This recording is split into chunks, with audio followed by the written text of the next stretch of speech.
At SummerSlam 2020, he wrecked everyone and left. At Payback 2020, he showed up and won.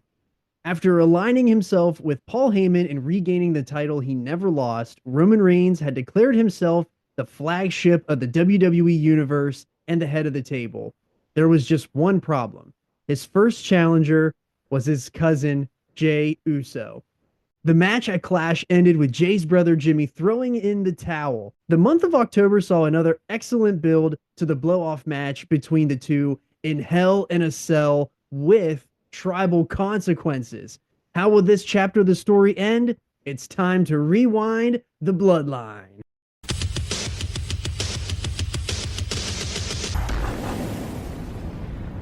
We are now at October 25th, 2020, Hell in a Cell. We closed last episode with Roman laying out tribal consequences for the first ever I Quit match to be contested in a cell. When Jay says, I quit, the family will turn their backs on Jay and his brother for not falling in line.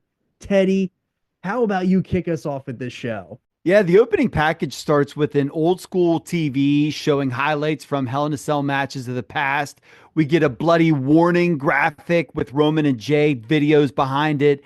And then Roman saying, this time there will be consequences. The other Cell matches on this card are Bayley and Sasha, Drew and Randy Orton, which would be a heck of a program in 2024. And so, yes, dude, there are 3 Cell matches on one show here. And this is what I love. Skittles presents Hell in a Cell. So you get to taste the rainbow and go to hell. I love it, dude. I do. There is a mega pyro. And for you listeners here know, I love me some pyro. So this is an insane amount to open the show. The Thunderdome is activated, and Michael Cole tells us it is a night where people's lives change inside the perilous, dangerous structure. That has to be a Vince fed line, by the way. Absolutely, dude. Those are totally Vince adjectives. And Cole tells us in 1997, The Undertaker and Shawn Michaels became the first 2 people to compete in this match. And this is one of our first episodes ever on the channel. Go back and check out the archives. Bad Blood 97, the first Hell in a Cell. It's an excellent listen. We encourage you all to check that out while you're here. So we start this show with an amazing video package with Paul Heyman with the ladies and gentlemen. Tonight, we are here to officially acknowledge Roman Reigns as the tribal chief, with Roman calling out Jay for refusing to do so himself. Roman's voiceover from his promo on SmackDown is spliced in with pictures of the guys growing up. The production here is awesome. We then cut to Jimmy and Jay pulling the okie doke on Roman from the SmackDown before, and then Roman with the microphone saying, if he wins and when he wins, the Usos are all out. Are your consequences. And the crazy thing about this is that we're literally kicking off Hell in a Cell pay-per-view with Roman and Jay. And I can't believe it's the first match. But in retrospect, now I understand why they did it, because it protects the angle. Because, like you said, we had 3 Cell matches. You're right. And because it was so slow-paced and had all of the talking, I wonder if they learned their lesson from closing Clash with the story match. So to start off with it instead of finishing with it. Because this show had, as you said, reiterated, 3 Cell matches. Each of them went 30 plus. You also had Elias and Jeff Hardy in another match or 2.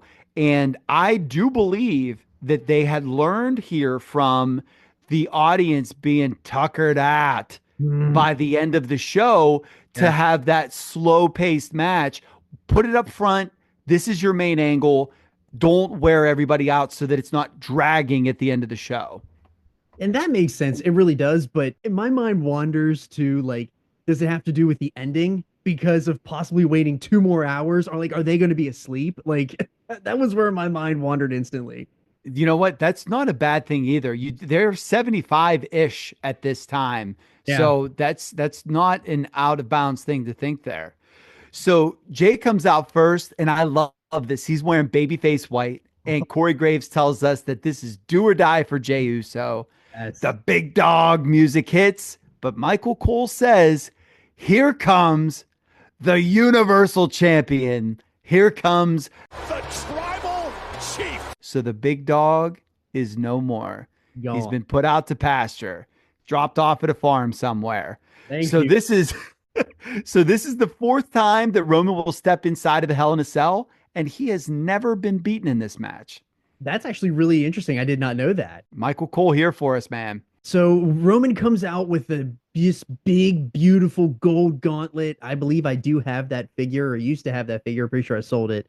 But the pyro explodes. Roman raises the arm, and he's making his way to the ring. Cole reminds us that Roman said he has given Jey opportunity after opportunity, but Jey would not stop. Yeah, and so we cut to earlier tonight. Paul is talking to Kayla on the kickoff show and tells us when, and I do mean when, Roman Reigns forces Jey Uso to utter the words, "I quit," inside the Hell in a Cell.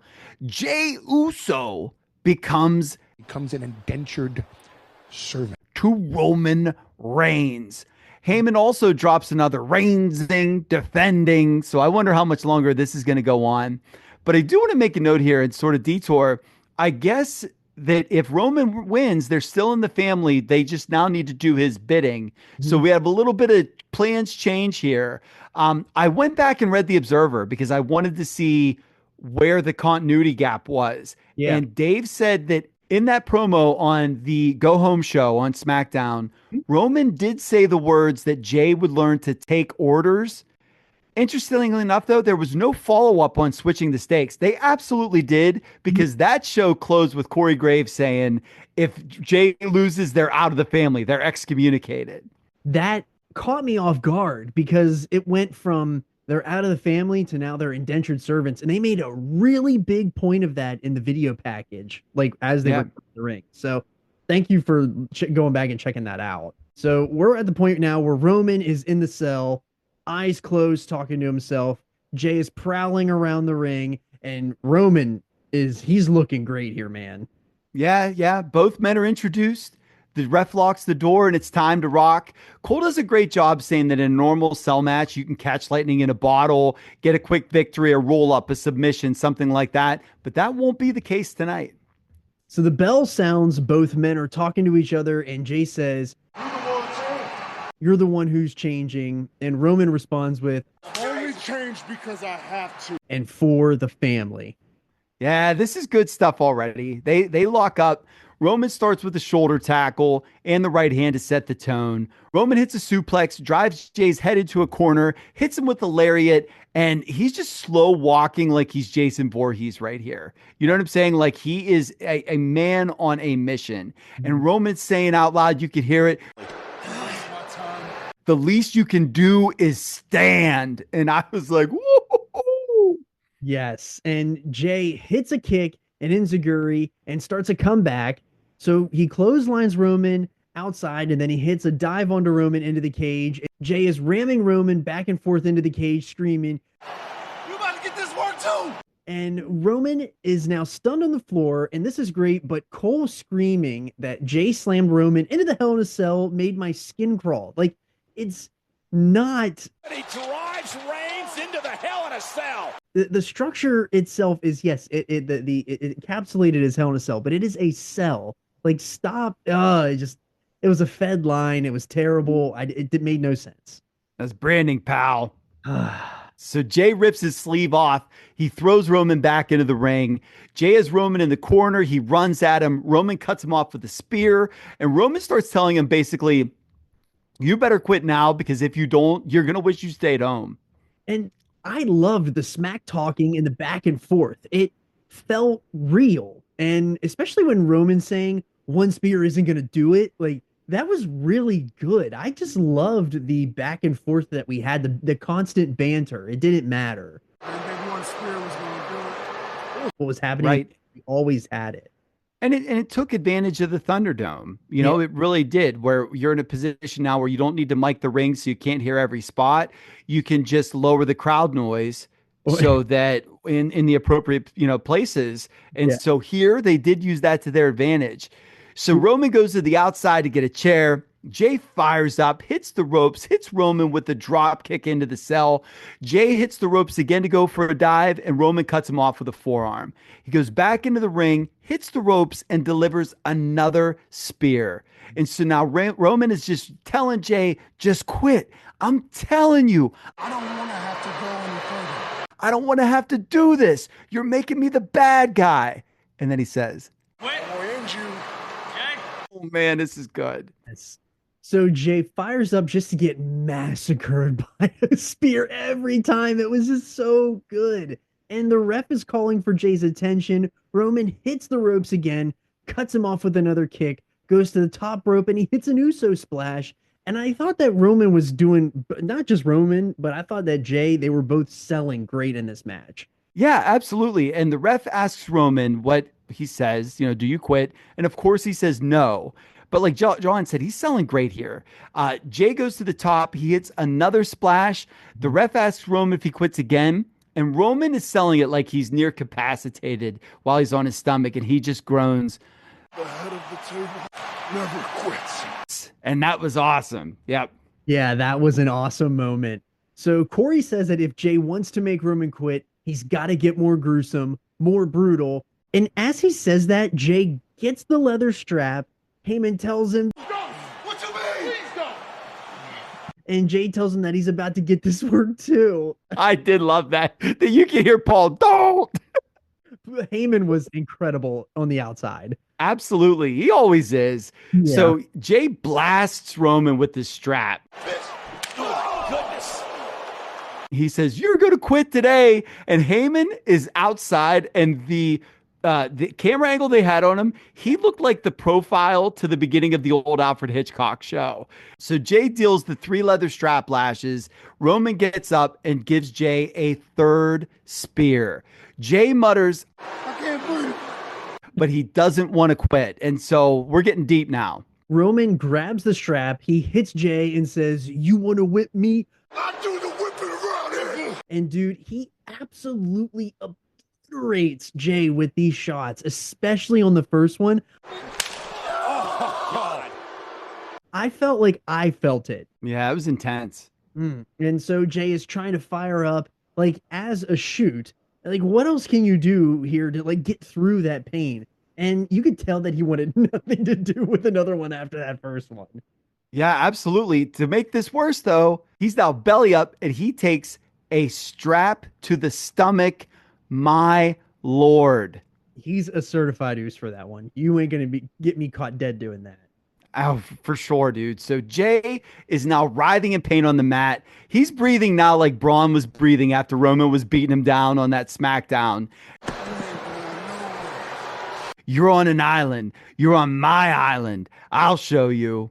And I thought that was a nice touch because we're starting to pull in the island of relevancy and what Heyman was talking about in those promos earlier. And this island of relevancy is starting to really gain steam as something really big that Roman is talking about here. Yeah, absolutely. So the two start a tug of war over the strap. Jey fires up with a right hand. Roman answers with a forearm, and the two trade blows. Roman misses a Superman punch. Jey seizes the opportunity, and he starts to wrap the strap around Roman's neck. And I thought this was brilliant. Yeah, it was a really smart way to get Jey some shine and to put Roman in a compromising position. So Roman is now out. He's unconscious. He's gone to sleep. And I actually now remembered watching this whenever it happened. Yeah. He's out. He should lose. Like, you have gone unconscious, but he didn't quit. I still don't like this watching it, 5 years later, 4 years later. I love the match. I love the story. I love the emotion, but I thought this was a bad spot because it was illogical. I understand we're in an I Quit match, but you've just incapacitated a man. Yeah. If we're in a UFC fight or whatever, the match is over. It should be over here. The referee's the one here that should be excommunicated, though. Shouldn't be Jimmy, shouldn't be Jey, should be the ref. Fire him out of here. Yes. And I thought Jey, as soon as Jey let him go, it didn't feel right. And I felt like they just should have asked him to quit instead of just expecting him to quit. It felt like Jey waited too long to ask. Like, it was like they got off. It was like, okay, is he out? And then Jey asked. So, right. It just felt really weird. I just didn't like it. And you're So that would have lended itself to the contriving of the actual spot because Roman's out. So Roman can't say I quit. So the timing makes sense. But again, your gripe makes the spot more illogical because it seems worked here. That's what's frustrating. right. So Roman regains consciousness. He's climbing back up. Jey has a chair. Roman fires up. He hits a Superman punch, and then he locks in a guillotine of his own. Yeah. So Jay's fading, but Jay's not quitting. And now Jey is out. The referee says, You say I quit. and it's like, no, dummy, he's unconscious. Like, what are you doing, ref? Yes, like again, like this ref was so bad. I don't understand the point of what he was trying to accomplish here. Like, obviously, if you ask somebody that's incapacitated, they cannot answer. Right. And again, it's tit for tat. You know, it's getting your heat back within the same match. I did not like this. No. So the ref tells Roman that Jey won't say it because he's flipping unconscious. You won't say it. So Roman tells Jey to wake up and say it. Roman says, I swear to God, if you don't say it, I can't be held responsible. I'm telling you now, say it. I'm going to take this to the next level. And this, again, excellent, excellent stuff. Roman sold this way better than Jey did. Yes. And I guess because Jay's the baby face, he doesn't want to seem as ruthless and brutal as Roman did. But I did like Raymond screaming at him, wake up and say it. I think that was a nice way to sort of save the spot anyways. So Roman just wants him to say the words so we can go home. The ref says, we can end it right here, Jey. And Roman says, Shut your mouth. he's going to learn today. My family won't respect me. And I love that. Heyman is selling this on the outside. It's freaking incredible. Roman pulls Jey across the mat, puts his neck over the apron, backs up, and smashes him with a drive-by. Now Roman is starting to sell, getting emotional here. And I thought that this was an awesome little layer. The ref asked Jey if he quits, and the ref just said, He's not answering. then why are you still letting it go, man? Yes. And before this point, like this match really felt like a family fight. It was just dudes duking it out in the backyard. But the longer this goes, I kind of felt the darker that Roman got. And we hated a drive-by for years, but this one actually felt bigger. And Roman sandwiches Jey between the steps and the post. He backs up, looks to the sky. He charges and hits another drive-by, this time into the steps. Jey, again, still won't answer anything. And Roman says, it's not my fault. And the ref says, I gotta call it. now you're going to call it? Like, what? Exactly. Yeah, now you're going to call it, dude. So the ref goes to call it, and Roman grabs the ref, throws him to the outside of the ring. And frankly, the dude deserved it at this point in time. So another ref runs in, the door's open, and Roman is just screaming at an unconscious Jey. All the geeks from the back run in and tell Roman to get out of here. And I love this dude. Roman says, This ain't no break on anyway. I love that we got a Pat Buck and a JB Noble signing. I was excellent. So Roman slams the door shut and he locks it. Roman now goes to throw the steps into the ring. And man, when those steps did not make it over the top rope, I popped to the moon because that was so great. Yes. You know what? There was good camera magic there because you could see it and then they cut away right away. So it wasn't as horribly awkward as it could have been. That's true. So the suits are screaming, enough, Roman. Roman clears the ring. He stands the steps up, places them over Jey, and he's trash talking Jey about knowing that Roman was better since they were kids. Jey just keeps testing him, and all he needs to do is acknowledge him. And this is how serious it is at the top. And Roman says, Ain't no going back when you've gone this far. I'm going to end you because you just don't understand who The tribal chief is. So Roman grabs the steps. He pulls them above his head, holds them high, and Jimmy runs in and covers up his brother. Jimmy asks what he's doing and if Jey is all right. And he asks Roman, what the hell is he doing? Yeah, so Jimmy here says, It's Josh. do you hear me? This is Josh laying here in the middle of this ring. So Jimmy keeps telling Roman to look at him. Roman just sits next to them both, and now Roman's crying. He says, I'm sorry. Jimmy says, this is John and Josh right here. Forget that fool, Paul. We're family. No more of this. Come on, man. He extends his hand. Him and Roman shake. Jimmy tells Roman that he loves him, and Roman puts Jimmy in a guillotine. Us seeing these different sides of Roman, the human side, and then like the true monster kicks in, and it's just awesome. And you see him like flip that switch back, and then you see him switch it on, and it's terrifying almost because he's crying and he literally snaps and puts Jimmy in a guillotine just like that. Yeah, he's playing this perfectly, man. He really is. So Jey comes back to life. He regains consciousness. Jimmy's still holding Jay's hand. So the brothers are still together here. And now it's Jey screaming, "Let him go." And then finally, "Let him go." And Jey holds his brother's hand while Roman is announced the winner. And man, this is just great storytelling. Jey never saying it for the punishment he took, but he would say it to save Jimmy. And then the look in Roman's eyes when he hears it, man, there is chills. There is, in your words, mongoose bumps. This is great stuff, man. So the cell raises. Heyman's in the ring with the belt. Roman's standing above both of the brothers, and he's looking down on them as he's given the belt by Paul. He raises it high above his head. He wipes a tear from his eye, wipes it across his chest, and says, "I love you. I love you all," before hopping out of the ring and then making his way to the back. And as Roman walks up the ramp, Alpha and Sika are there to greet him, and Cole says, "You see the lei that both of those men wear around their necks, symbolizing their standing in the legacy in the dynasty."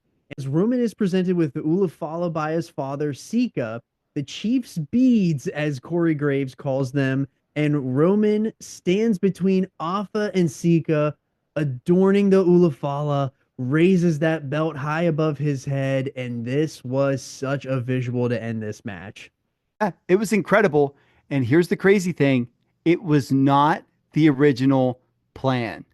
So according to the November 9th, 2020 Observer in Nugget Time, the original plan for this show was for Roman and Jey to do the one-off at Clash of Champions. That's why Roman beat Jey so decisively in that match. Okay. The cell was supposed to be a four-way between Reigns, The Fiend, Strowman, and a fourth person, and that would explain that Roman and Fiend tease that was never followed up on. Okay, perfect. And I think that's even better. I'm so glad that they pivoted because that match would not have been good. Right. And it also would be the explanation for why they killed Braun so bad. Yeah. End it. Get it over. I'm sure in the original plans that was supposed to be some sort of like 50-50. Roman gets one away. Do you know what I'm saying? Yeah. So good on them for seeing something that was working and then pivoting to let it ride. I thought that was great, dude. So what do you rate this match, John? So for me, I'm giving this a solid 3 3/4 stars. I think this match receives a lower rating, obviously because of the ref alone, but there was really great storytelling pieces. Like I can't give it a 4 just because of how bad that ref spot was. I would give it a 4. I feel like 4 or 4 1/4 is good enough, but it's 3 1/4 for me. What do you say, Goose? Yeah, I completely agree. I feel like 3 3/4 is the exact right rating. The match was less of a match and more of a story, even though they were in the cell. I didn't mind the length. I really didn't. But I could not stand the ref incompetence. But knowing that this wasn't the original plan and getting a little bit more context, it does make better sense as to why Jey was beaten to near death in 2 straight pay-per-views. So I did actually like getting that little bit of information. It helps. But I agree with you, dude. Good, not great, will get great, and not as good as the Clash match. If you're going to watch one, watch the Clash match. So close this out, man. What's on the island of relevancy from this episode? So for me, the island of relevancy has to go to Sika crowning Roman. And it just was such a feel-good moment. And just to know what you know now that like Sika obviously passed away. Great 3-pack, by the way, that you can find at your local Targets if you want to take a trip there. The Samoan Dynasty 3-pack is out there. But Goose, what are you tossing in the ocean of obscurity?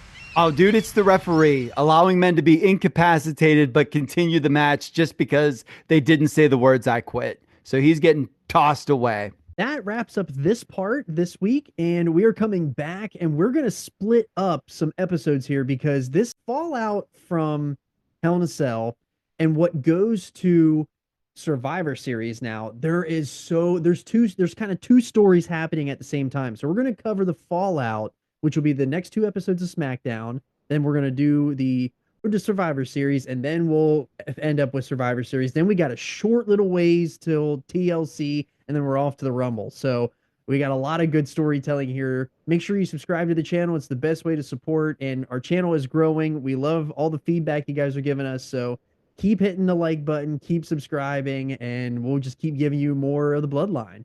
With that, I'm Johnny Bake Show. I'm Teddy Mongoose. And we just called it in the ring.